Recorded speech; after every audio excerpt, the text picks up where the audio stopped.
Les agradecemos mucho su presencia hoy en esta tertulia del Centro de Arbitraje y Conciliación de la Cámara de Comercio, en asocio con el Comité Colombiano de Arbitraje y con el Colegio de Abogados Comercialistas. Tertulia que es muy importante porque es la última de la serie que hemos adelantado en relación con el proyecto de reforma a la ley arbitral. Y las reflexiones que ha habido en las anteriores tertulias las hemos recopilado para transmitirlas a los ponentes del proyecto de ley para que las tomen en consideración. Nos acompañan tres grandes abogados especialistas en derecho societario que se van a ocupar de analizar la propuesta que hay en el proyecto de ley para regular el arbitraje societario, que tiene por propósito resolver todas esas discusiones que hemos tenido estos últimos años y despejar el ambiente y aclarar la situación. Son ellos la doctora María Luisa Mesa, profesora, que trabajó muchos años en la Superintendencia de Sociedades y se ha dedicado por completo al tema de las sociedades. El doctor José Miguel Mendoza, que fue superintendente delegado y se encargó de resolver muchos conflictos en materia societaria. Y el doctor Alberto Zuleta, experto también en derecho societario, que se dedica a esa labor el día a día. Entonces los dejo en compañía de ellos. En primer lugar, la doctora María Luisa Mesa. Bueno, muchas gracias, doctor Juan Pablo, muchas gracias a la Cámara por la invitación y naturalmente al doctor Mendoza y al doctor Alberto, con quienes ya habíamos tenido la oportunidad de compartir en circunstancias distintas, porque el doctor Mendoza era la autoridad y entonces en ese momento no era políticamente correcto pelear con la autoridad. Hoy ellos me han pedido o me han cedido la palabra para que hable de primera y yo lo he aceptado simplemente para que se pueda generar una controversia en relación con los puntos que vamos a tratar. Yo creo que vale la pena partir de la lectura del proyecto como está hoy, no sé si todos lo conozcan o vale la pena darle lectura al artículo del proyecto para que de ahí empecemos a hacer el análisis. Dice la norma: las diferencias que ocurran entre los socios o accionistas o con la sociedad o sus administradores en desarrollo del contrato social o del acto unilateral, incluida la impugnación de determinaciones de asamblea, junta directiva o de socios, con fundamento en cualquiera de las causas legales, podrán someterse a decisión arbitral en virtud de una cláusula compromisoria o un compromiso o al conocimiento de amigables componedores. Cuando el pacto arbitral o de amigables composiciones se incluyan estatutos sociales, el mismo vinculará a quienes llegaren a ser parte de la sociedad y, si así se pacta, a los administradores. La inclusión, supresión o modificación de un pacto arbitral o de amigable composición en los estatutos sociales requerirá el voto favorable de un número plural de socios que represente por lo menos el 78% del capital suscrito en el caso de sociedades por acciones o de cuotas sociales o partes de interés en las demás sociedades. Cuando la inclusión, supresión o modificación del pacto en los estatutos sociales afecte a los administradores o a los accionistas sin derecho a voto, se requerirá su consentimiento para que dicha decisión les sea oponible. Con base en este texto, creo que lo más importante señalar aquí, creo que en esto estamos de acuerdo, es que la importancia de inclusión de este artículo es finalmente incluir por vía legislativa la solución a una serie de dudas y controversias que se habían presentado en cuanto al arbitraje societario. Y creo que ahí son tres los puntos que vale la pena mencionar. El primero, el famoso tema de la autonomía de la cláusula. La interpretación que aquí se había dado por la doctrina y por alguna parte de la jurisprudencia, específicamente por el Tribunal Superior de Bogotá, había llevado a la conclusión de que la autonomía de la cláusula implicaba que la cláusula no hacía parte de los estatutos, casi que uno podría decir que la cláusula volaba sola, con base en la interpretación del artículo 110 del Código de Comercio y con base en la consideración de que ni siquiera tenía la característica de ser un pacto accesorio al contrato de sociedad.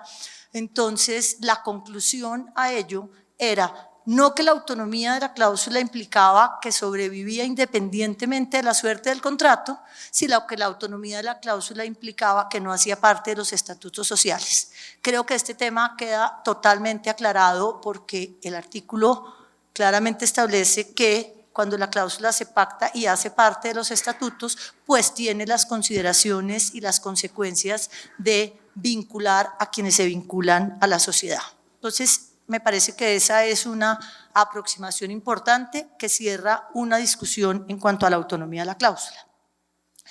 En cuanto a quienes están vinculados por la cláusula, también el artículo del proyecto es completamente claro en el sentido de indicar que están vinculados a la cláusula no solamente los accionistas fundadores o suscriptores del contrato social inicialmente, sino quienes se vinculen posteriormente como consecuencia de la adquisición de unas acciones o como la consecuencia de una suscripción de acciones. Y es que realmente no puede ser distinto, es que es muy claro que el contrato de sociedad vincula a quienes suscriben el pacto social y a quienes ingresan después como consecuencia de una adquisición o de una suscripción de acciones.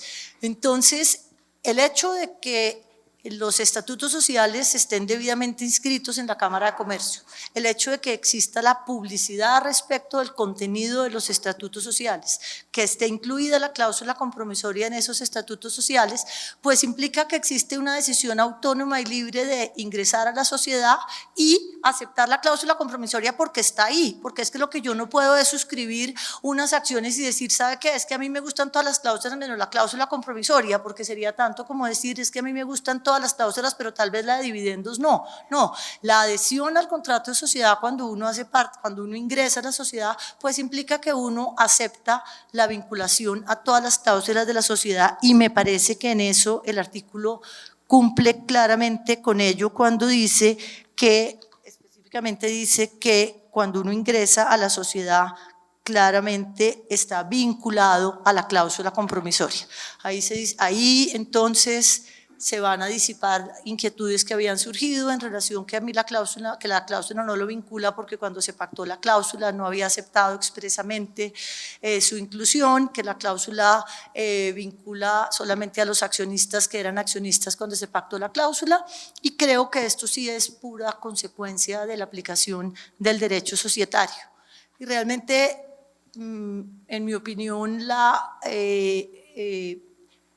fortaleza o la bondad de este artículo es que busca la convivencia pacífica entre el arbitraje y el derecho societario, donde habíamos tenido una serie de discrepancias en la interpretación de las normas. En cuanto a los asuntos a tratar, pues el artículo reitera lo que ya se había dicho tanto en la ley de las AS como en el Código General del Proceso, y era un asunto que ya estaba definido por la Corte Constitucional. Se pueden someter a decisión de arbitraje las decisiones o más bien la impugnación de las decisiones de los órganos de la sociedad. El tema sobre si es arbitrable o si no es arbitrable estaba totalmente superado ya no solamente por decisión de la Corte, sino porque al decidir la exequibilidad del artículo 40 de la ley 1258 y antes, en una sentencia tal vez 378, la Corte había definido ese tema. Entonces aquí encuentra uno total consonancia entre el proyecto y lo que se ha dicho por la jurisprudencia sobre el carácter arbitrable de la impugnación de las actas, o de las decisiones más bien, de los órganos sociales. En relación con los administradores, el artículo es bastante claro en señalar que si así se pacta, los administradores estarán vinculados por la cláusula.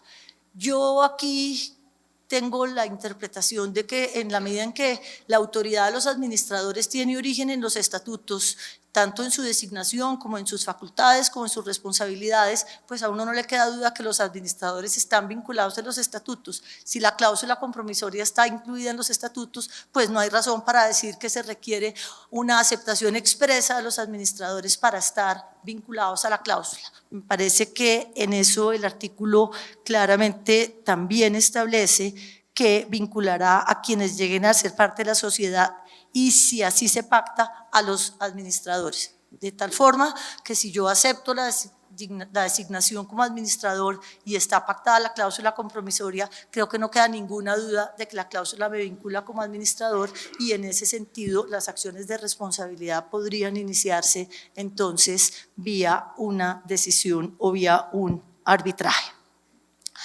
¿Dónde está tal vez la más importante conciliación entre el arbitraje y el derecho societario? En la aplicación de la ley de las mayorías. Y aquí creo que vale la pena hacer una mención corta en el sentido de que no hay duda alguna que quien forma parte de una sociedad acepta someterse a la ley de las mayorías. Y ello implica entonces que en la medida en que el voto se ejerza correctamente, pues las mayorías tienen la posibilidad de adoptar decisiones que vinculan socios ausentes o disidentes. Esta regla está recogida así en el Código de Comercio y yo soy de quienes piensa que las unanimidades son una tiranía de las minorías. Yo prefiero una decisión de una mayoría que se compadezca o que no perjudique los derechos de las minorías, que es como deben realmente adoptarse las decisiones, que una decisión en la cual se le entregue a la minoría el poder de decidir finalmente a través de un veto en una decisión. En ese sentido, entonces, el proyecto acoge, en mi opinión, una muy buena fórmula y es exigir que para la adopción o la supresión o la modificación de la cláusula, la decisión se adopte mediante una reforma estatutaria como consecuencia de que es un pacto estatutario, pero con una mayoría, yo diría, súper calificada. ¿Y por qué diría súper calificada? Porque es más calificada que las mayorías calificadas de la Ley 222 del 95. Las mayorías calificadas de la Ley 222 del 95 se establecen sobre la base de las acciones presentes o representadas. La mayoría calificada que se estaba planteando aquí es una mayoría calificada que se establece sobre el total de las acciones en que se divide el capital suscrito de las cuotas o de las partes de interés, y ahorita hago una mención ya a esa parte formal. Entonces, yo que creo firmemente en que las mayorías tienen la posibilidad de adoptar decisiones que vinculan ausentes y disidentes, creería que la forma como está planteado el artículo es una fórmula que no viola ningún derecho y creería que podría o que tendría todos los elementos necesarios para poderse aprobar de esa forma.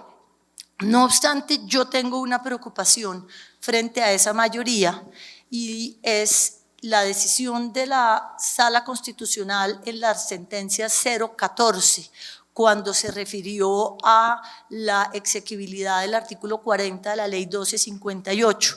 Y me voy a permitir leerles específicamente la conclusión que sacó la Corte, porque mi preocupación ahí está en que con ese mismo argumento vaya alguien a decir que si la cláusula se aprueba por mayoría, se está violando el principio de la habilitación en cuanto los accionistas ausentes o disidentes van a verse forzados a acudir al arbitraje por vía de una decisión de la mayoría. Vuelvo y les digo, yo soy de quienes creo que quien asume la condición de accionista asume el riesgo de ser mayoritario o de ser minoritario. Soy de quienes comparto la teoría de la Corte Constitucional de que los minoritarios no son una población vulnerable porque ellos asumieron su posición dentro de la sociedad y asumieron ese riesgo, y la Corte lo dijo claramente, dijo, minoritario no necesariamente es una población que requiera una protección especial desde el punto de vista de la protección de sus derechos. Pero cuando me refiero a la preocupación que tengo en cuanto a ese 78%, lo hago con base en esta conclusión de la Corte Constitucional. Dice la Corte, la previsión de que en el caso de las SAS, a la justicia arbitral solo se acudirá si así está pactado en los estatutos, aunada a la regla de unanimidad como requisito para incluir la cláusula arbitral en ellos. garantiza que en todas las hipótesis referidas a los accionistas se manifiesta el principio de habilitación voluntaria de los árbitros o los amigables componedores por las partes. Esa misma interpretación podría dar lugar entonces a que se dijera, a contrario sensu, si no hay unanimidad, no hay habilitación, y si no hay habilitación se puede considerar que la norma es violatoria de la Constitución. A eso yo tengo una sugerencia, y es incluir en el mismo artículo la posibilidad de ejercer el derecho de retiro en cabeza de los ausentes y los disidentes. Finalmente sería agregar una frase en virtud de la cual se dijera: los socios ausentes o disidentes podrán ejercer el derecho de retiro en los términos del artículo tal de la Ley 222 del 95, y si se quiere ser más garantista, decir en la convocatoria a la reunión en la cual se vaya a aprobar la modificación o la inclusión de la cláusula compromisoria, deberá indicarse así en el orden del día. ¿Qué creo yo con ello? Que no se está imponiendo entonces necesariamente la voluntad de la mayoría a quienes no quieran aceptar el pacto de arbitraje, por un lado, y por otro lado, que finalmente, en cuanto al ejercicio del derecho de retiro está consagrado para aquellas decisiones de la mayoría que, por decir de alguna forma, rompen el vínculo entre la sociedad y el asociado a una situación tal que ponga en cuestionamiento su permanencia en la sociedad, pues la posibilidad de ejercer el derecho de retiro tendría dos efectos. La primera, que si se va a incluir el derecho de retiro se haga un análisis muy concienzudo de las razones por las que se va a incluir, porque se sabe que existe el riesgo de que se ejerza el derecho de retiro con las consecuencias que ello tiene en el reembolso anticipado del aporte, de una parte. Y de otra parte, que no se les está obligando a los ausentes o a los disidentes a estar vinculados por el pacto si ello llevare a la conclusión de que puede violar la Constitución por la aplicación de las mismas razones que llevaron a concluir en la sentencia 014 que la unanimidad era lo que garantizaba que no se violara el principio de la habilitación. Aquí realmente no estamos previendo una unanimidad. Entonces, eso sería la sugerencia que haría yo, si pudiera todavía incluirse eso, para evitar que se corra el riesgo de que el artículo, que repito, yo creo que por la ley de las mayorías sería suficiente, pero no necesariamente creo que todo el mundo comparta esa teoría. Me preocuparía que se fuera a caer o se fuera a declarar inconstitucional aplicando la misma ratio que se aplicó para declarar constitucional la 014. Eso desde el punto de vista del artículo como tal. Si hacemos un análisis comparativo a este artículo frente a la norma del artículo 40 de la Ley 1258, creo que tenemos algunos puntos que son un avance, y creo que digamos, se atendieron algunas inquietudes que habían surgido en relación con la ley. En primer lugar, en el artículo de las SAS parecería que uno no puede acudir al arbitraje societario sino por vía de cláusula compromisoria y no de compromiso, porque claramente a mí me parece que el artículo lo que dice es que si la cláusula compromisoria se pacta en los estatutos, y dice después que de no ser así uno tiene que ir a la Superintendencia de Sociedades. Aquí sí se está contemplando la cláusula compromisoria como un pacto estatutario y el compromiso por aparte. En segundo lugar, el hecho de que en el artículo propuesto se le esté dando derecho de voto en relación con la cláusula compromisoria a quienes usualmente no tienen derecho de voto es un avance frente a la ley de las SAS, porque la ley de las SAS exige que se adopte la cláusula por la unanimidad del capital suscrito, y resulta que se le olvida que, por ejemplo, hay socios industriales, que son socios que no hacen parte del capital suscrito, pero que tienen derechos, y pues no es tan claro la norma de la 1258 sobre, por ejemplo, el tratamiento al socio industrial. Aquí también creo que hay un avance en relación con ese tema. Y desde el punto de vista ya formal, digamos, de la redacción del artículo, yo creo que hay un tema al principio de imprecisión jurídica, y es el siguiente. En la medida en que el encabezamiento del artículo propuesto es copia textual del artículo 40, el artículo empieza diciendo que mediante contrato o acto unilateral, donde realmente yo creo que hay una contradicción, porque el propio proyecto dice que para efectos de la SAS se seguirá aplicando la ley 1258 en materia de cláusula compromisoria.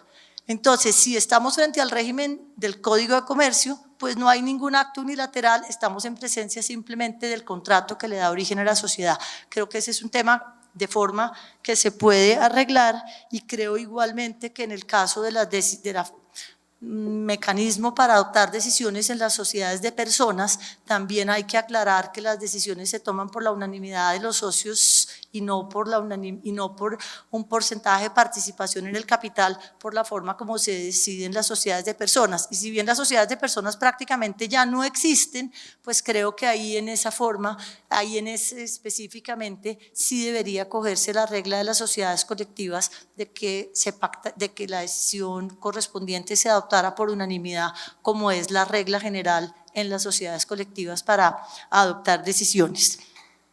Esto es simplemente un análisis de lo que yo veo del artículo y del proyecto, de las ventajas y desventajas, y alguna comparación de lo que veo frente a la SAS con la sugerencia de incluir el derecho de retiro.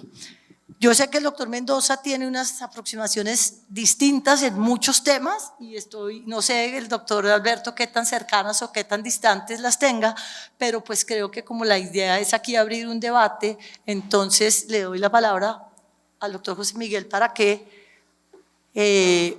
nos diga cuál es su apreciación sobre el tema, y después al doctor Alberto, y podamos intercambiar opiniones sobre el particular.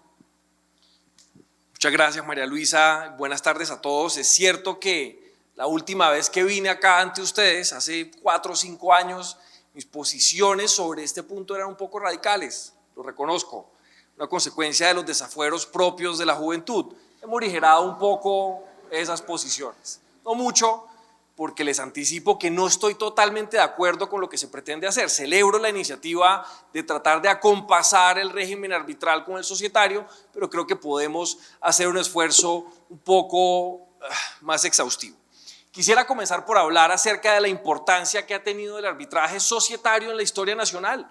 Y eso lo saben muy bien ustedes. El arbitraje societario mantuvo viva esta disciplina durante décadas. Cuando ante la justicia ordinaria no se podía litigar en materia de sociedades, cuando la superintendencia no tenía facultades jurisdiccionales, el único foro en el que se podía debatir con alguna altura acerca de estos asuntos era el arbitral. Y eso comenzó hace mucho tiempo, y ese arbitraje societario arrojó unos resultados fenomenales. Si ustedes revisan la jurisprudencia arbitral en materia de sociedades de los últimos 30 años, se van a encontrar decisiones de vanguardia. La anulación de decisiones abusivas, la indemnización de perjuicios en una capitalización encaminada a diluir a un minoritario, el caso de Guillermo Mejía Rengifo del año 2004. Una decisión que me encontré hace muy poco del profesor José Ignacio Narváez del año 94, que ordenaba partir en 2 una compañía ante las desavenencias insuperables entre los accionistas. Estos tesoros son los que nos ha dejado el arbitraje societario en el país. Ha sido un referente para toda la región. Si ustedes hablan, yo sé que el arbitraje colombiano es muy fuerte en varias áreas, pero en derecho a sociedades es particularmente enérgico el esfuerzo que ha hecho, que se ha hecho, y esto ha sido reconocido en toda la región. En épocas recientes, para no hablar del año 94, el arbitraje societario se volvió aún más importante. El artículo 40 de la ley SAS derrumbó tal vez la última barrera que quedaba para que todos los asuntos bajo el sol fueran arbitrables. Recuerden que ahí se dijo que incluso la acción de impugnación podía llevarse ante la justicia arbitral, algo que el libro segundo del Código de Comercio había proscrito en su artículo 194. Se habló específicamente acerca de la posibilidad de que todos los asuntos societarios pudieran ser sometidos a la consideración de árbitros expertos. Se promovió también la creación de un centro de arbitraje especializado en la Superintendencia de Sociedades. Eso lo hizo la Ley 222 del 95, y ese centro que existe allá desde hace tantos años ha tenido varias manifestaciones. Ha sido, en un convenio con el doctor Rafael Bernal Gutiérrez, un centro especializado en arbitraje MIPYME, ha tenido arbitraje social. En realidad no ha arrancado del todo, hay que reconocerlo, pero allá en la propia Superintendencia de Sociedades se ha reconocido la importancia del arbitraje, a tal punto que llevamos 20 años de esfuerzos infructuosos, pero esfuerzos en todo caso, de promover el arbitraje desde ese centro. La modernización del sistema arbitral con la Ley 1563, el engranaje con las reglas internacionales de ICC, todo esto ha servido para crear un entorno arbitral absolutamente fortalecido en el que el derecho de sociedades ha encontrado una verdadera carta de naturaleza. Pero las cosas han cambiado.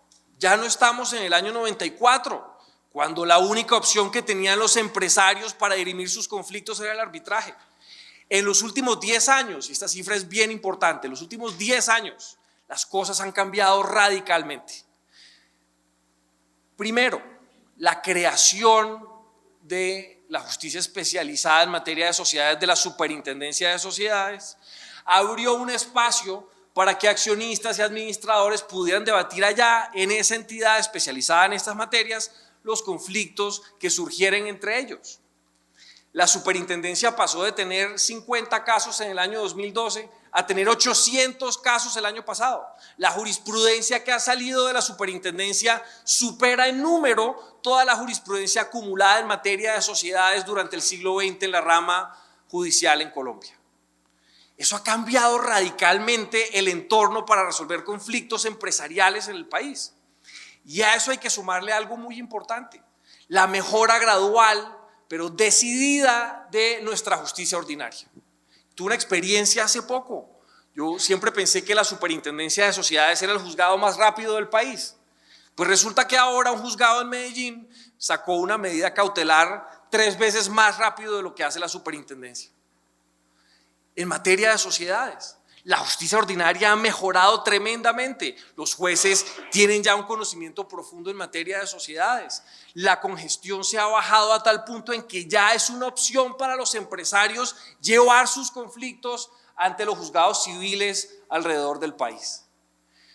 La consecuencia de estos últimos 2 desarrollos ha sido la creación de un sistema tripartito de resolución de conflictos. El arbitraje societario, con el lugar de honor que siempre ha tenido en el país, la Superintendencia de Sociedades con sus sentencias, ya hay más de 1000 en esta materia, y la justicia ordinaria, que ya no está rezagada, sino que se ha convertido en una verdadera alternativa para los empresarios. Este sistema es tan importante, ha sido tan exitoso, que alrededor de América Latina lo han empezado a copiar. Usualmente Colombia recibía trasplantes de nuestros colegas argentinos y chilenos en materia de sociedades. Pues les cuento que ahora es exactamente al revés. Son ellos quienes copian a Colombia en materia de sociedades. Les voy a leer algo, espero que no se aburran, es corto. Un profesor de la Universidad Católica de Chile dice lo siguiente sobre el sistema societario chileno y el colombiano. El camino a seguir para Chile, no exento de dificultades, ya fue emprendido por otra nación latinoamericana. Adivinen cuál es. Los buenos resultados obtenidos, así como el reconocimiento de organismos internacionales respecto de tal sistema, hacen pensar que seguir un sendero parecido es no solo atractivo, sino también posible para Chile. Lo que tiene hoy Colombia en materia de sociedades es paradigmático, es un ejemplo que otros países en la región están siguiendo. Pero hay problemas. Yo creo que el principal problema, hay que decirlo explícitamente, es que el sistema arbitral no se ha compasado aún con esta nueva realidad. Yo creo que no ha tenido la oportunidad, porque cuando se promulgó la ley 1563 en el 2012, la realidad era muy diferente. Estábamos todavía en el antiguo esquema en el que no existía ese sistema tripartito. En esta reforma hay una oportunidad dorada para articular el sistema arbitral colombiano a esas nuevas realidades. ¿Cómo debe hacerse eso? Pues aquí tengo algunas ideas. Para comenzar, principio esencial: todo debe ser arbitrable. No podemos volver a la idea de que hay asuntos que le están vedados a la justicia arbitral. Eso no tiene ningún sentido. Sin embargo, es importante mantener la posibilidad de que los empresarios escojan el foro que más les convenga. Lo dice el profesor Juan Antonio Gaviria, el hijo de Enrique Gaviria Gutiérrez: los empresarios deben decidir cuál es el foro que más se ajusta a sus necesidades. Y aquí viene mi principal punto de discrepancia con el proyecto de ley como se ha formulado hoy. Yo entiendo que al introducir esa mayoría exótica del 78%, lo que se pretende es permitir que se imponga a la fuerza el arbitraje.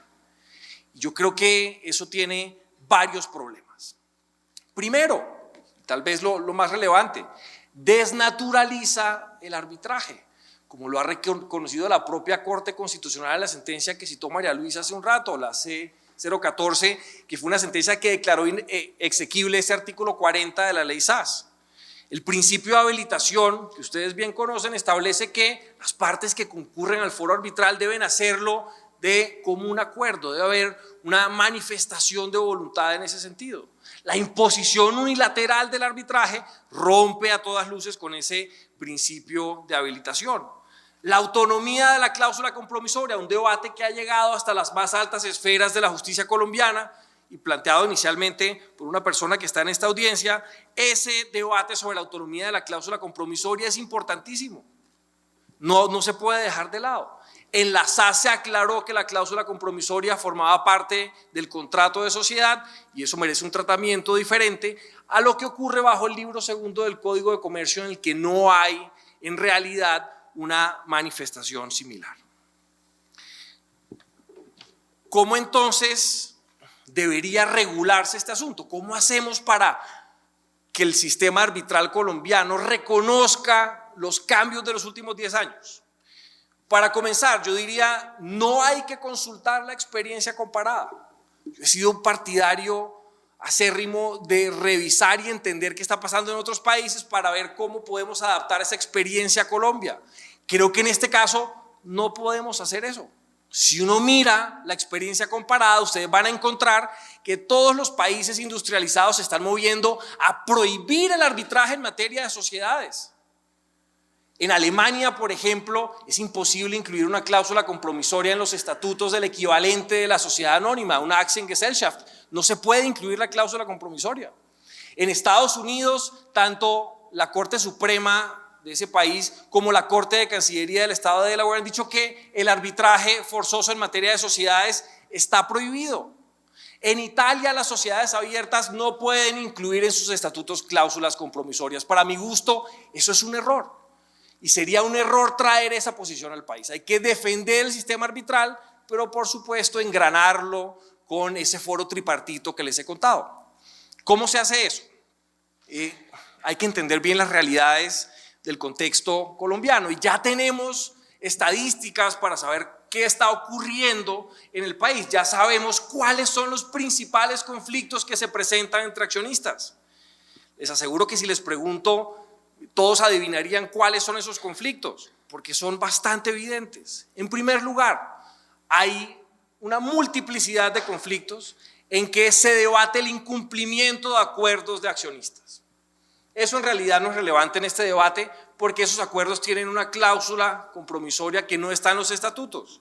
Entonces, allá no nos metemos. Peleas entre los accionistas y administradores desleales o que se han comportado con algún grado de prodigalidad. Esto podría ser relevante, pero en la práctica no lo es. De las 500 sentencias que ha sacado la superintendencia en materia de administradores, muy pocas se ocupan en analizar este asunto porque esas peleas no se presentan con mucha frecuencia. Desestimación de la personalidad jurídica, podría ser interesante tratar de entender si la cláusula compromisoria también vincula a los acreedores en casos en que se busque extenderle la responsabilidad a los accionistas por las obligaciones sociales insolutas. Pero en realidad eso tampoco tiene que ver con lo que se propone hoy en el proyecto de ley. El punto central de esta discusión radica en las diferencias que suelen presentarse entre accionistas controlantes, que tienen una injerencia categórica sobre la administración de una compañía, y los accionistas minoritarios, que en algunos casos, no en todos, en algunos casos están a merced de las actuaciones del accionista controlante. Y aquí es donde creo que debería enfocarse el debate. ¿Qué reglas podemos diseñar para que se pueda resolver de una manera más ágil, de una manera menos traumática ese conflicto entre controlantes y minoritarios? Lo primero, si el minoritario quiere concurrir al foro arbitral con el controlante, debe poder hacerlo sin limitación alguna. Que la cláusula compromisoria del compromiso abarquen todos los asuntos disponibles bajo el derecho de sociedades. Pero si se permite la imposición unilateral de cláusulas compromisorias, hay unos problemas que debemos enfrentar si eso es lo que se pretende hacer con el proyecto de ley. El primero, Colombia tiene un sistema absolutamente defectuoso de protección de minoritarios. Esto no ha sido una preocupación central del legislador mercantil colombiano. Se ha dicho incluso que los accionistas minoritarios no merecen una especial protección de parte del régimen comercial colombiano. Eso es debatible. Lo cierto es que cada vez más los litigios que se llevan a los diferentes foros, a la justicia ordinaria, a la superintendencia, a los paneles arbitrales, tienen que ver con este conflicto. Ya hay estadísticas para demostrarlo. Más allá de lo que establezca la ley, en este momento, más allá de las apreciaciones sobre este asunto, es un problema real que podemos abordar en esta oportunidad del trámite del proyecto de ley. ¿Cuál es el problema? En una sociedad cerrada, un accionista que tiene el 20% de las acciones no puede salir a vender esa participación. ¿Quién va a comprar el 20% de las acciones en una compañía, sobre todo cuando del otro lado hay un accionista controlante que viene mostrando actuaciones opresivas, viene desviando los flujos de caja de la compañía hacia sus propios bolsillos en detrimento no solo del patrimonio social, sino también de los intereses del minoritario? En estos casos específicos de opresión, la imposición unilateral del arbitraje es particularmente problemática. El minoritario está ilíquido, no está recibiendo dividendos porque todos fluyen hacia las arcas del controlante. Además de eso, no hay mecanismos reales, efectivos, para hacerle frente a la opresión del accionista controlante. Entonces, esa situación de indefensión absoluta del minoritario se hace aún más grave cuando se le imponen los costos de acudir al arbitraje. Y miren ustedes cuál es el problema. Las acciones societarias que existen en Colombia obligan al minoritario a demandar no solo al controlante, sino también a la compañía. ¿Quién termina pagando los honorarios del lado de los demandados? Pues la compañía paga una buena parte de los honorarios. Entonces al minoritario, que le toca cubrir su porción de los honorarios de su propio pecunio, que ya está agotado por la desviación de recursos del controlante, ahora se está enfrentando con una persona que paga los honorarios de los árbitros y de sus abogados con los flujos dinerarios de la compañía. Y si ese minoritario llegara a perder ese caso, le tocaría también sacar de su propio patrimonio para pagar los honorarios de los árbitros que no le corresponden a los demandados. Y ahí hay un problema. El problema es que esto crea incentivos para no demandar. Esto hace aún más gravosa la situación del minoritario, lo debilita aún más. En sociedades cerradas, en conflictos entre controlantes y minoritarios, se amerita tener más discusiones, un tratamiento diferente del que se ha propuesto ahora tal vez, porque, y esto ha sido reconocido en la doctrina societaria comparada y local, los minoritarios necesitan tener alguna manera de hacerle frente a los accionistas controlantes abusivos. En sociedades abiertas el problema es diferente, porque el accionista minoritario de una sociedad abierta tiene la posibilidad de salir a vender sus acciones en la bolsa de valores. Puede, como se dice en la jerga técnica, votar con los pies. Si está en desacuerdo con las decisiones que se están tomando en la compañía, el minoritario puede salir y vender las acciones en la bolsa. El problema no es tan agudo porque ese minoritario de la compañía abierta sí tiene una alternativa diferente a la de demandar a la compañía y al controlante. En estos casos de compañías abiertas hay, sin embargo, un obstáculo adicional que abordó la misión del mercado de valores, cuyos resultados se publicaron el año pasado y en este momento están siendo estudiados por la Dirección Nacional de Planeación, el Ministerio de Hacienda y la Bolsa de Valores. Los minoritarios son lo que se conoce en la doctrina económica como demandantes con pretensiones de valor negativo. Si yo tengo el 0.01% de las acciones de una compañía abierta y voy a presentar una demanda que va a tener como resultado que la compañía recupere unos recursos, pues yo solo me beneficiaré en el 0.01% de ese incremento patrimonial que provoqué con mi demanda. Sin embargo, yo asumo el 100% de los costos de promover esa demanda. Entonces, en el caso de compañías abiertas, los incentivos negativos que genera esta situación ameritan también un tratamiento especial. Yo creo que esta puede ser la oportunidad para reconocer esa diferencia entre compañías abiertas y cerradas y tener un proyecto de ley con soluciones un poco más matizadas, más cercanas a la realidad económica que enfrentan accionistas de diversa índole en compañías abiertas y cerradas. Después de toda esta retahíla aburridora, les voy a contar ahora cuáles son las propuestas específicas que quiero traer a la mesa. Primero, yo creo que hay que unificar el régimen arbitral en materia de sociedades, en compañías cerradas por lo menos. No tiene ningún sentido tener reglas disímiles, unas para las SAS y otras para las compañías reguladas en el libro segundo del Código de Comercio. Tengamos un solo régimen. Mi propuesta, por supuesto, es que se siga con el régimen de unanimidad que introdujo la SAS. Un solo régimen para todas las compañías cerradas del país, un régimen que funciona muy bien, que están emulando otros países, que ha sido refrendado explícitamente por la Corte Constitucional. ¿Por qué no, en lugar de crear regímenes intermedios, simplemente unificamos esta discusión y sometemos a todas las compañías cerradas al régimen de la sociedad por acciones simplificada? Para ello bastaría con un artículo mucho más sencillo del que se tiene hoy. En 2 frases podemos lograr esta unificación importantísima en el derecho societario colombiano. Segundo, si se quiere, y aquí sí esta propuesta está un poco más cruda que la anterior, crea algunas reglas especiales para arbitrajes que tengan que ver con diferencias entre controlantes y minoritarios. Hablar sobre cómo se asignan las costas y los honorarios. Por ejemplo, si la sociedad es parte del lado de los demandados, establecer bien una regla que imponga que la compañía tiene que pagar los honorarios de ambos lados, o una regla que imponga que establezca que la compañía no puede pagar los honorarios del controlante ni siquiera de manera indirecta. O una alternativa diferente que se está considerando en Francia hace varios años, que el minoritario escoja al momento de presentar la demanda a prevención qué foro prefiere, incluso si hay cláusula compromisoria. Esto es un poco, vuelvo al inicio de mi charla, es un poco radical. Los franceses se han radicalizado con las cláusulas compromisorias, pero hay ideas ahí que podrían ser interesantes para este proyecto. En materia de sociedades abiertas, yo creo que cualquier discusión habría que coordinarla con la misión del mercado de capitales, con las iniciativas que actualmente promueve la Bolsa de Valores y el DNP. Esas iniciativas buscan atraer más compañías y más inversionistas al mercado público de valores. Sería terrible que con la ley arbitral se actuara en contra de esas iniciativas importantes que tiene el gobierno nacional. Por último, podría pensarse en modelos híbridos para resolver estos problemas.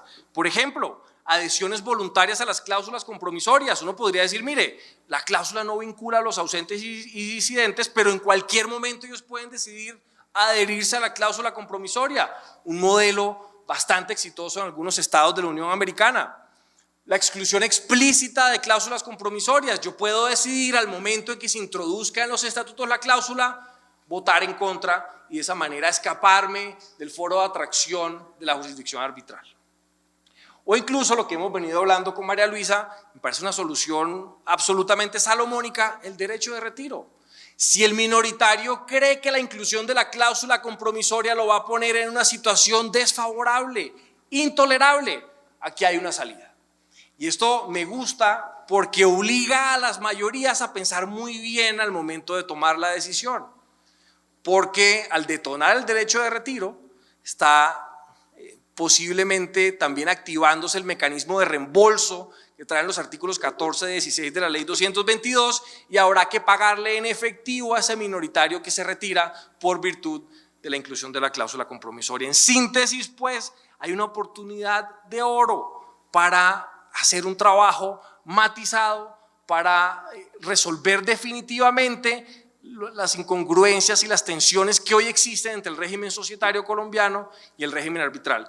Este es el momento para que en ese proyecto de ley quede perfectamente engranado ese sistema tripartito que ha sido aclamado por profesores y practicantes de toda la región. Muchas gracias. Muchas gracias. Yo tengo unos comentarios breves, tanto al texto como a lo que acaban de decir María Luisa y José Miguel. Lo primero es el tono de este debate desde hace años. Lo que de alguna manera subyace al debate es que la existencia de una cláusula compromisoria puede ser perjudicial para unos determinados accionistas, en particular los minoritarios. Pero acordémonos de dónde venimos. El fallo del Tribunal Superior de Bogotá que dio lugar a este debate, que nos tiene aquí hoy en últimas, es un fallo en el que el minoritario estaba buscando restablecer una cláusula arbitral que la mayoría le había quitado. Entonces, me parece que la premisa no debe ser que la cláusula arbitral es necesariamente buena para el mayoritario, mala para el minoritario o al revés, sino que es un elemento que las partes deben escoger voluntariamente, y ahí es donde aparecen unos principios sobre los que quiero hacer un par de precisiones. El primero es ese fallo del Tribunal Superior de Bogotá. Me parece que incurre en un exceso interpretativo sobre el alcance del principio de autonomía de la cláusula arbitral. El principio de autonomía en arbitraje es, a mi manera de ver, una solución puntual a un problema puntual. Es un principio que aparece para que los tribunales arbitrales puedan anular los contratos sin anularse a sí mismos. No es más, no es una regla general en el sentido de que sean dos contratos distintos, en el sentido de que necesiten dos consentimientos distintos, porque ningún contrato que tiene cláusula compromisoria tiene un consentimiento para el contrato y otro para la cláusula arbitral. Tienen uno solo, y ese mismo consentimiento vale para el negocio jurídico como tal y vale para la cláusula compromisoria, de tal manera que me parece que el alcance del principio de autonomía es mucho más limitado de como se entiende en esta discusión en particular. Y en el tema de la habilitación me parece lo mismo, porque es que hay muchas maneras de consentir, no solamente a un negocio jurídico, sino al negocio jurídico pacto arbitral.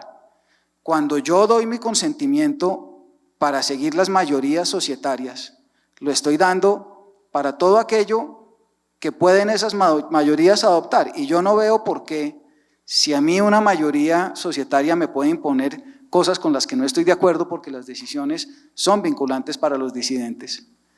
Yo nunca he tenido claro cuál es el principio jurídico que separa el pacto arbitral de las demás decisiones.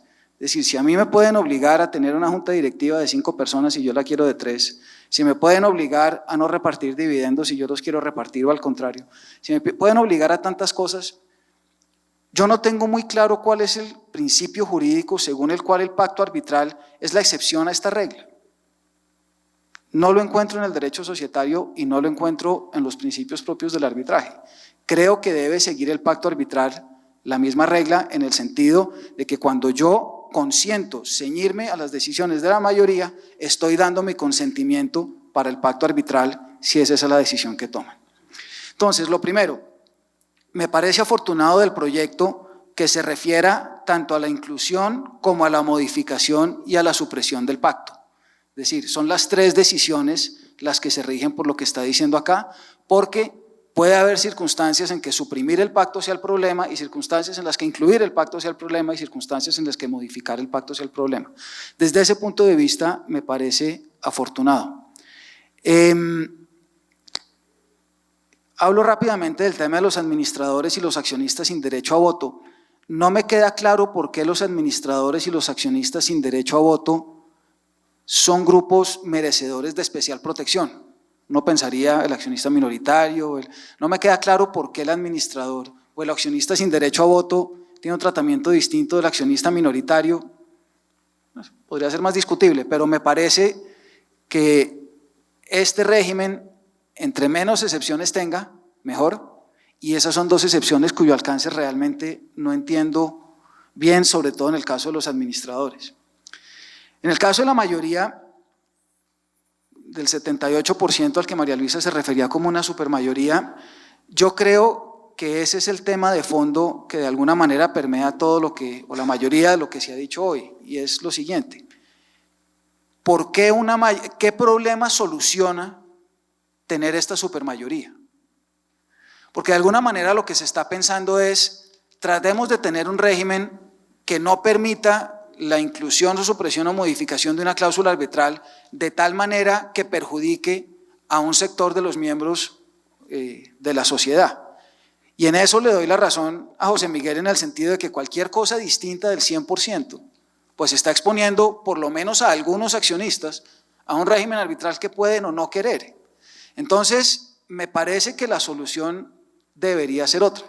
Y ahí sigo por la línea en la que venía José Miguel, y es decir, bueno, muy bien, aquí si yo no comparto la tesis de la mayoría, esa no me gusta, la de la unanimidad, perdón, prefiero la de la mayoría, entendiendo que podría haber un problema de derechos de minoritarios. Creo que sería más sensato, porque es más claro cómo soluciona un problema, darle un derecho a los minoritarios que vean que en contra de sus intereses se está incluyendo, modificando o suprimiendo una cláusula arbitral. Bien podría uno devolverse a una mayoría simple, porque me parece que no se logra mucho con la mayoría calificada. Se puede volver uno a una mayoría simple dándole unos derechos especiales a los minoritarios que, como decía ahorita José Miguel, podría ser un derecho de retiro, eso se lo he oído a varios colegas, me parece que podría ser, o esa posibilidad de que pueda el minoritario a prevención. Yo la verdad no la había oído ni la había pensado hasta ahorita que se lo oía a José Miguel, pues no me parece mala idea, pero a manera de protección del minoritario. Porque ahí hay un propósito claro de proteger un derecho y de proteger una situación que puede verse afectada por, nuevamente, la supresión, modificación o inclusión de una cláusula arbitral. Y me perdonan que repita las tres cosas, pero sí es importante, digamos, retirar de este debate la idea de que el problema es la presencia de la cláusula arbitral. No, el problema es cualquier aspecto en torno a la cláusula arbitral, que me la dejen, que me la quiten o que me la cambien. Entonces, desde ese punto de vista, creo que haría mejor el proyecto en enfocarse en la protección de un minoritario y decir, bueno, muy bien, si aquí se afectan los derechos de los minoritarios como se pueden afectar con otros derechos que dan derecho a retiro, démosle un derecho a retiro o démosles esta posibilidad, que la verdad es que no la he pensado bien, pero me parece sensata, de escoger. Usted puede obligar al otro a ir a arbitraje porque el mayoritario sí no tiene la opción, o usted puede obligarlo a ir a la justicia ordinaria porque usted no está obligado a ir allá. Esa podría ser, pero nuevamente me parece que el enfoque no debe ser tener una mayoría calificada, porque eso lo que hace, me parece, es reducir cuantitativamente el problema. Ya los afectados no son el X%, sino el 22% o el 10%. Me parece que en materia de mayorías o se va uno por la unanimidad, o no veo razones para no tener una mayoría simple, entendida además mayoría simple en el sentido societario de más de la mitad de las acciones presentes en la reunión mientras haya quórum, eso unido a una protección para el accionista minoritario. Entonces, me parece que el proyecto es afortunado en muchas cosas, la primera de ellas en que va a resolver la discusión. Yo creo que hay cosas que es mejor que queden claras más allá de que a uno le guste la manera como se resuelve o no. Me parece que es afortunado en no limitarlo a la inclusión de las cláusulas, sino a cualquier cosa que se haga con la cláusula. Repensaría el tema de los administradores y los accionistas sin derecho a voto. Yo no estoy convencido de que sean necesariamente categorías de personas que merezcan una protección especial. Los accionistas minoritarios me parece que sí lo son, pero me parece que la solución, más que una supermayoría, es, repito, buscar instrumentos propios de la protección de los minoritarios. Y sí quiero hacer un comentario sobre la sentencia 014.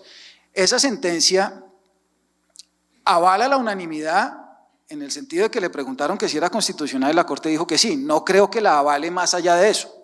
No creo que la sentencia se deba entender en el sentido de que por lo tanto cualquier cosa distinta de unanimidad es inconstitucional. No creo que la sentencia tenga ese alcance, ni en el sentido de que la avalen como un aspecto positivo o negativo de política legislativa. Creo que desde el punto de vista constitucional está abierta la puerta para que esta decisión se tome como el legislador crea conveniente. Y termino diciendo, porque sí es importante lo que decía María Luisa ahorita sobre este tema, hay una sentencia también de la Corte Suprema de Justicia, en un caso que ustedes recuerdan, donde hay unos sucesores por causa de muerte que deciden que ellos no van a estar vinculados por el pacto arbitral, la Corte le dice, sí señor, usted está heredando la relación completa, luego queda vinculado por el pacto, pero dice una cosa que puede ser peligrosa desde el punto de vista de la constitucionalidad de esta norma que se va a expedir, dice que la causabiencia prima sobre la habilitación. Es decir, la Corte Suprema de Justicia supone que en ese caso no hay habilitación, pero que resultan vinculados porque existe la causabiencia que de acuerdo con esta sentencia primaría. No, habilitación sí hay, porque el consentimiento lo prestó el causaviente. Entonces, desde ese punto de vista sí me parece que el tema sobre cómo y cuándo se habilita a un tribunal arbitral desde el punto de vista de la mecánica societaria, pues va a ser un tema que seguramente vaya a terminar ante la Corte Constitucional. No tengo más comentarios, no sé si alguno de ustedes tenga. Yo tengo dos comentarios, uno a una mención que hizo José, que yo no comparto completamente, y es que varias veces habló de una manifestación unilateral de imposición. Yo realmente creo que en un régimen de mayorías, estoy más de acuerdo con Alberto, cuando uno acepta acogerse a un régimen de mayorías para cualquier decisión, incluye la cláusula compromisoria, porque esa es la regla que rige las normas societarias y a las cuales uno acepta acogerse. Entonces, si estamos diciendo que la cláusula es una cláusula que tiene la naturaleza de cualquier cláusula estatutaria, pues yo me debería poder regir por las normas o los principios societarios en el sentido de que la decisión de la mayoría vincula ausentes y disidentes. Eso en relación con la manifestación unilateral de imposición, que yo realmente no la veo así, porque tengo una aproximación distinta al concepto de mayoritario y minoritario, digamos, en cuanto a, frente a la aproximación que tiene José Miguel. En el tema de la mayoría calificada sí tengo una discrepancia con Alberto. Yo sí creo que las mayorías calificadas se incorporan en la ley cuando quiera que el legislador considera que se requiere que la decisión la adopte una mayoría que es más representativa de la mayoría ordinaria. ¿Y cuándo lo hace? Cuando quiera que considera que hay un interés superior protegido al interés solamente de la mayoría. Entonces, yo sí creo que las mayorías calificadas tienen una razón de ser, y es cuando se considera que la voluntad de la sociedad debe ser adoptada por un número mayor por la importancia de la decisión o por lo efecto que puede tener. En ese sentido, si uno asimila la mayoría que se está planteando aquí en el proyecto con, por ejemplo, la mayoría del 70% para la renuncia al derecho de preferencia, pues uno dice realmente la consecuencia de una o de otra. No es que sea el 30 o que sea el 23 o que sea el 28, sino que lo que busca el legislador con esas mayorías calificadas es de alguna forma que la decisión se adopte por una mayoría que es más representativa de la mayoría ordinaria por los efectos que ello tiene. Y fíjese que básicamente en ese caso se trata de la protección de derechos eminentemente económicos como la distribución de utilidades, que es garantizar que finalmente se cumpla el fin de la sociedad, y el caso del derecho de suscripción por las consecuencias que tiene la renuncia al derecho de preferencia en la suscripción. Entonces yo sí creo que la mayoría calificada tiene una razón de ser cuando se establece, y aquí creo que es una forma de que la decisión se adopte por una mayoría superior a la mayoría ordinaria. Ahora decía en algún momento José Miguel antes de empezar la charla que si uno llegara a consagrar el derecho de retiro, entonces podía hacer uno, como en el caso de la fusión, la escisión y la transformación, y es que simplemente se regresa a una mayoría ordinaria, común y corriente, porque los ausentes y los disidentes tienen la posibilidad de ejercer el derecho de retiro y no es necesario reforzar la mayoría, y esa podía ser entonces una sugerencia en relación con ese tema. Y en el tema de los administradores, yo soy de quienes creo que no es necesario que haya una manifestación expresa de los administradores, porque es que están vinculados al contrato social, porque de ahí deviene su autoridad, de ahí devienen sus responsabilidades, porque es que no son apoderados, es que son representantes legales o administradores que tienen sus funciones y responsabilidades en los estatutos. Entonces, si están sometidos a los estatutos, pues con mayor razón deberían estarlo a la cláusula compromisoria, y en eso estoy de acuerdo con usted. Si se implementaran las protecciones para el minoritario, ¿usted mantendría la mayoría calificada? Yo creo que sí la mantendría. Bueno, un par de comentarios muy rápidos. Primero, en cuanto a la expresión, la imposición unilateral. Como les prometí al comienzo, estaba intentando moderar mi lenguaje, porque usualmente me refiero a esto como los grilletes del arbitraje forzoso que le imponen al minoritario para obligarlo a ir al arbitraje. Es un poco hiperbólico, pero busca transmitir una idea. La cláusula compromisoria no es una cláusula habitual de las que se incluyen en el contrato de sociedad, tiene unas particularidades. Es una cláusula que parte de unos principios que no son propios del derecho de sociedades. El principio de habilitación, por ejemplo, es una cláusula además que cambia forzosamente el foro en el que se pueden dirimir los conflictos entre accionistas, y en la medida en que se trata de una cláusula con unos contornos especialísimos, se justificaría también un tratamiento diferencial para la cláusula. Pero yo creo que esa es una discusión que debe quedar en el pasado.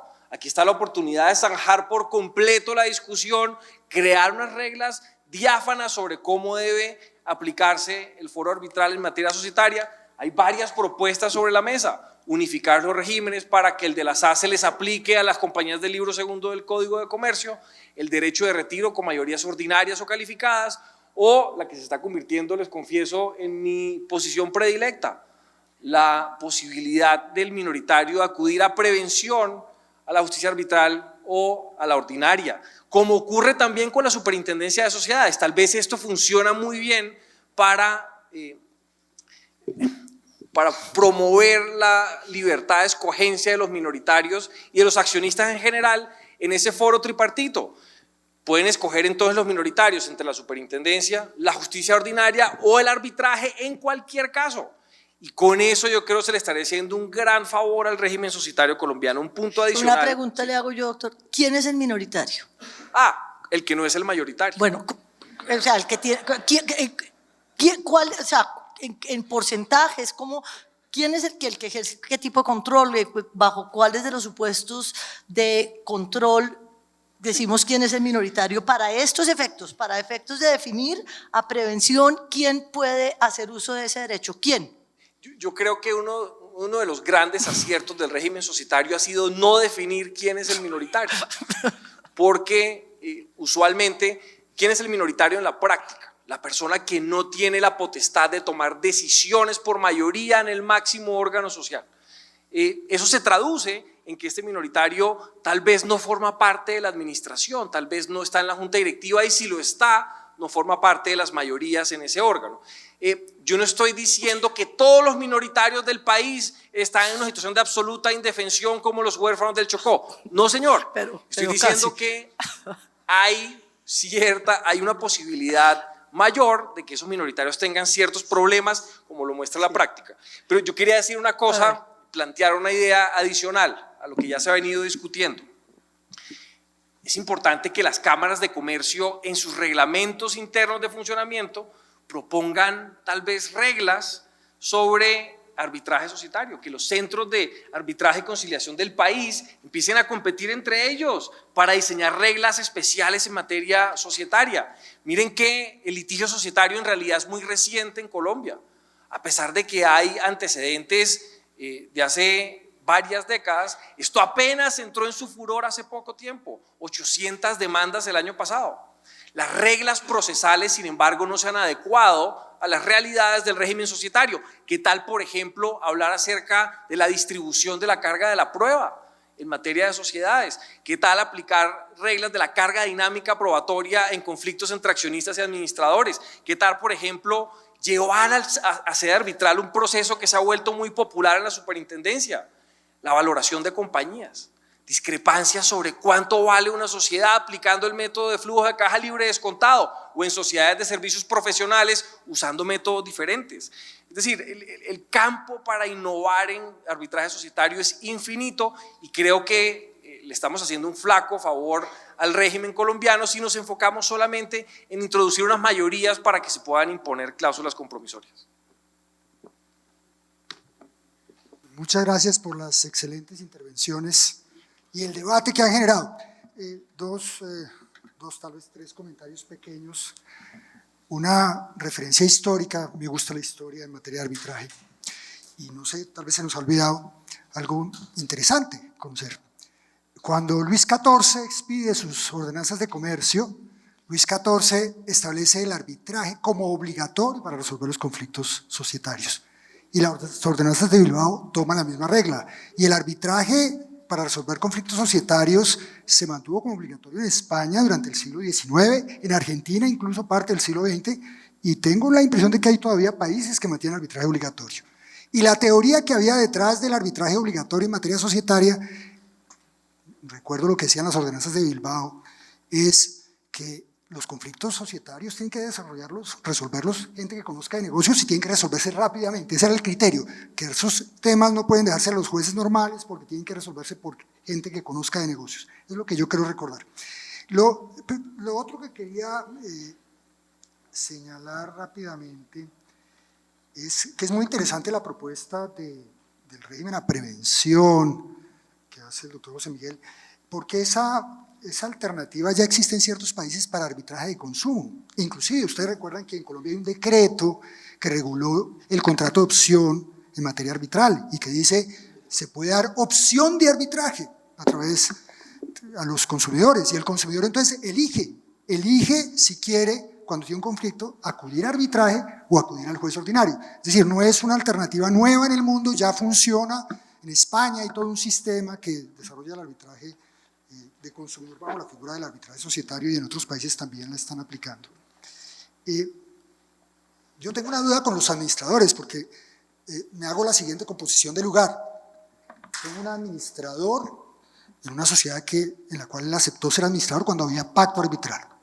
Y surge una controversia con el administrador y como surge con el administrador, inmediatamente la mayoría suprime el pacto arbitral. No debería preguntársele a él si está de acuerdo con que le suprima el pacto arbitral. Es esa la hipótesis que me parece complicada, porque cuando él ingresa se entiende que acepta los estatutos sociales, y en ese sentido estoy de acuerdo con María Luisa. Me preocupa es cuando él ya está y de pronto le modifican el pacto arbitral porque él es incómodo y de pronto va a reclamar a través de un arbitraje. Entonces ahí de pronto sí me preocupa constitucionalmente, porque ahí de pronto sí estamos cambiando reglas de juego. Yo recuerdo que hay una sentencia en España muy famosa de unos socios que se iban a retirar y estaban en pelea con la sociedad, se iban a retirar y entonces la sociedad les modificó los estatutos y eliminó el pacto arbitral. Y el Tribunal Supremo de España dijo, esa modificación no les es aplicable a esos señores, porque los señores están yendo precisamente. Entonces, el pacto arbitral está modificado para los que todavía quedan, pero el que ya se estaba yendo precisamente porque no quería que le modificaran el pacto arbitral, ese pacto arbitral sigue siendo vigente para esos que ya tenían el conflicto. Me parece que es una solución de transacción del Tribunal Supremo de España que es bien interesante. Lo que quiero decir es que hay unas sutilezas ahí que a veces la ley no logra recoger y al final las van a tener que resolver los jueces. Pero digamos al público, con todas estas inquietudes, vamos si quieren en orden.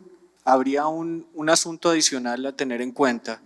En las sociedades pequeñas, en la startup y las MIPYMES, uno se encuentra muchas veces que incluso con capitales de 2 millones de pesos pactaron una cláusula arbitral de 3 árbitros, decreto 1818, porque pues lo fusilaron de internet o de algún lugar lo encontraron. Esos temas terminan pues haciendo también que la resolución de conflictos en sociedades pequeñas, que de hecho pues son una gran parte del espectro de sociedades constituidas, se vuelvan impracticables en temas de arbitraje, y esas mayorías pues ya tienden a diluir un poco la posibilidad de los cambios y las modificaciones que necesiten.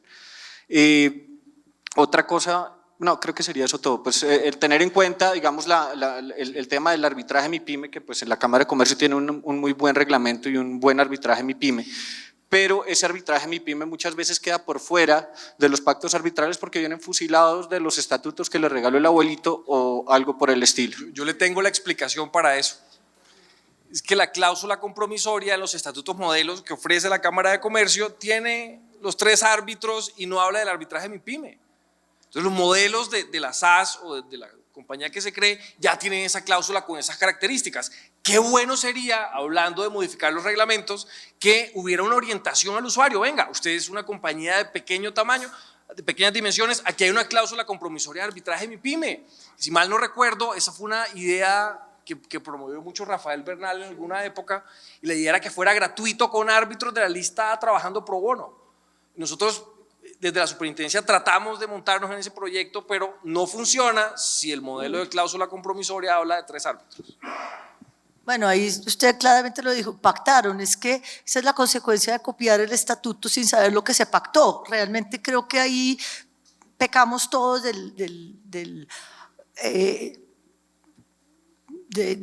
o cometemos el error, se comete el error de tomar unos estatutos tipo como si el hecho de que fueran unos estatutos tipos fueran aplicables a todos los casos. Pues es que seguramente la pactaron sin entender qué era lo que estaban pactando, porque tomaron un estatuto típico, como dice José Miguel, y ahí está la consecuencia, porque esa sí no fue impuesta. Gracias. Ay, ahí, micrófono. Tengo una inquietud. Decía el doctor Mendoza que en algunos países como Alemania, parte de Estados Unidos, creo que en Italia, no se incluían en determinado tipo de sociedades la cláusula compromisoria. ¿Cuál es el argumento de esos países para no incluirla? Mencioné 3 ejemplos: Alemania, Italia y Estados Unidos. La posición alemana está en una sentencia del año 96, la cual confieso que no me he leído porque está en alemán. Entonces, le prometo hacer la tarea. En Italia es una restricción para entrar a la bolsa de valores. En las compañías cerradas se puede, pero en la bolsa se proscriben las cláusulas compromisorias por disposición legal. En Estados Unidos la situación es un poco más matizada porque hay reglas federales, reglas estatales y jurisprudencia en ambas dimensiones. Entonces, por ejemplo, hay una sentencia en el caso del grupo Carlyle en el que la Comisión de Valores estadounidense dijo: no me incluya cláusulas compromisorias en prospectos de ofertas públicas iniciales. Y por allá la Corte de Cancillería de Delaware para ciertas compañías cerradas ha dicho algo similar. Pero insisto, esa es una posición equivocada. El arbitraje es un componente indispensable del sistema tripartito de resolución de conflictos societarios. Hay que saber simplemente cómo articular todo el sistema. Yo parezco un socio minoritario, casi no me dan la palabra. Bueno, yo también comparto la teoría de que, en primer lugar, quiero decirles a los que nos dieron esta conversación que nos han hecho un barrido societario excelente, es un análisis muy, muy preciso. El derecho de habilitación me parece que no, si se aplica para los socios, no puede aplicarse para los administradores. Los administradores son personas temporales que llegan allá y su función no es de lo que se llama, y se ha discutido mucho últimamente, el ánimo societatis, no. Ellos tienen un mandato y trabajan de una manera diferente. Es una apreciación mía, me parece que no cabría la cláusula compromisoria. Pero yo pensaría un poquito hilando más delgado, si el administrador ya no lo es.